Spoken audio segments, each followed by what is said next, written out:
ইবলীস শয়তান আল্লাহ থেকে বিতাড়িত হয়েছে। সে মানুষের প্রধান শত্রু। সৃষ্টি জগতের অধিকাংশ মাখলুক তাকে ঘৃণা করে। যখন আল্লাহ তাআলা তাকে আদম আলাইহিসসালামকে সিজদা করার জন্য আদেশ করেন, তখন সে আদেশ প্রত্যাখ্যান করে। আল্লাহ তাআলার সামনে নিজের যুক্তি তুলে ধরে। তখন থেকেই সে আল্লাহর রহমত থেকে বিতাড়িত হয়। সে থেকে শয়তান মানুষের সঙ্গে চিরশত্রুতা ও দ্বন্দ্ব শুরু করে। কারণ মানুষই তার বিতাড়িত হওয়ার অন্যতম কারণ। সেই আদম ও হাওয়া আলাইহিসসালামকে ধোঁকা দিয়ে জান্নাত থেকে বের করেছে।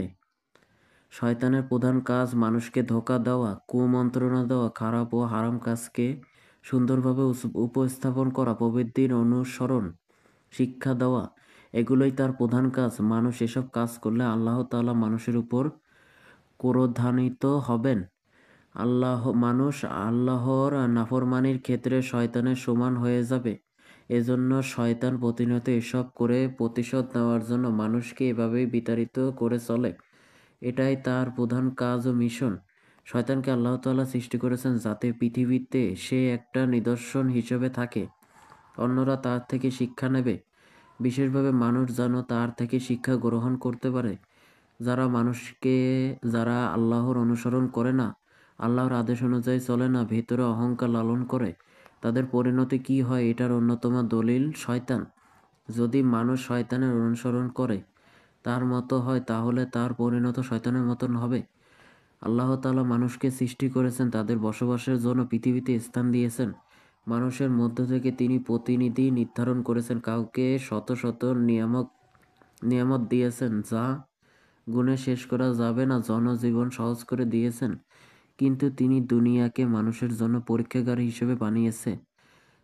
কে আল্লাহর অনুসরণ করে আর কে তার নাফরমানিতে লিপ্ত হয়, আর এই অভিশপ্ত শয়তানকে সৃষ্টি করা পরীক্ষার অন্তর্ভুক্ত। আল্লাহ তাআলা ফেরেশতাদের নূর থেকে সৃষ্টি করেছেন। ইবলীস শয়তানকে আগুন থেকে সৃষ্টি করেছেন, আর মানুষকে সৃষ্টি করেছেন মাটি থেকে। এই তিন ধরনের মাখলুকাতকে তিন ধরনের বস্তু থেকে সৃষ্টি করেছেন, এটা দেখানোর জন্য যে প্রকৃত সম্মান উপাদানের নয়, যে কাকে কোনো উপাদান দিয়ে সৃষ্টি করা হয়েছে এর মাঝে সম্মান নিহিত নয়, বরং সম্মানের মূল মন্ত্র হলো তাকওয়া। কে কতটুকু আল্লাহ তাআলার নিকটপ্রাপ্ত বান্দা, কে আল্লাহর ইবাদত করে আর সব বিধি নিষেধের আনুগত্য প্রকাশ করে। আল্লাহ তাআলা মহান এক গুণ রয়েছে, তিনি ক্ষমাকারী। বান্দার গুনাহের মাধ্যমে আল্লাহ তাআলা এক মহান গুণবাচক নামের প্রকাশ ঘটে। বান্দা যদি গুনাহ করে তাহলে আল্লাহ তাআলা ক্ষমার গুণ কিভাবে প্রকাশ হবে? শয়তান মানুষকে নানাভাবে ধোঁকা দেবে। সে মানুষকে বিভ্রান্ত করবে, মানুষকে গুনাহের সাগরে হাবুডুবু খাবে, আর আল্লাহ তাআলার সামনে তওবা করবে, আল্লাহ ক্ষমা করে দেবেন। সুতরাং শয়তানকে সৃষ্টির মাধ্যমে আল্লাহ তাআলার গুণবাচক নামের বহিঃপ্রকাশ ঘটে। শয়তানের মাধ্যমে বান্দা আল্লাহ তাআলার বেশি নিকটত্ব অর্জন করতে পারে। তাই ভাবে যে শয়তান ধোঁকা দেওয়ার ভয়ে প্রকৃত মুমিন আল্লাহ তাআলার কাছে বেশি প্রার্থনা করবে এবং শয়তানের সঙ্গে লড়াই করে যুদ্ধে জয়ী হবে। এই কষ্টের পরে আল্লাহ তাআলা তাকে বেশি সওয়াব দান করবেন। পাশাপাশি একজন মুমিন সব সময় তার ভিতরে ভয় কাজ করবে যে যে কোনো মুহূর্তে শয়তান তাকে ধোঁকা দিয়ে দিতে পারে, তখন সেও আল্লাহ তাআলার রহমত থেকে বিতাড়িত হবে। এই কারণে সর্বদা আল্লাহ তাআলার পথে অভিমুখ থাকবে। তাছাড়া আল্লাহর কাছে সবর, তাকওয়া, কুল, আল্লাহ তাআলার প্রতি সন্তুষ্ট থাকে, এগুলো অনেক প্রিয় জিনিস।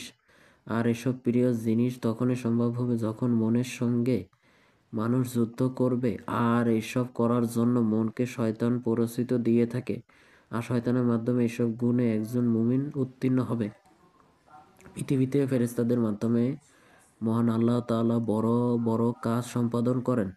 শয়তান আল্লাহ তাআলার একটি মাত্র আদেশ অমান্য করার কারণে বিতাড়িত হয়েছে। এখান থেকে অন্য বড় বড় ফেরেশতারা শিক্ষা লাভ করবে যে আল্লাহ তাআলার কথা না মানলে কী ধরনের শাস্তি আসতে পারে। ভবিষ্যতে আল্লাহ তাআলার কোনো কাজে অবাধ্যতা প্রকাশ করবে না, তাদের ভিতরে অন্যরকম ভয় কাজ করবে। আল্লাহ তাআলা আমাদের দুনিয়াতে পাঠিয়েছেন এবং বলেছেন, এখানে কে ভালো কে মন্দ এটা যাচাই করবেন।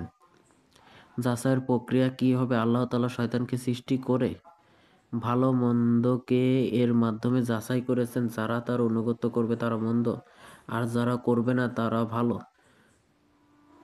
আর মন্দ ছাড়া ভালো জিনিস নির্ণয় করা যায় না, বা ভালো জিনিসের কদর বোঝা যায় না। আল্লাহ তাআলা বলেন, আল্লাহ এরূপ করতে পারেন না যে তোমরা যে অবস্থা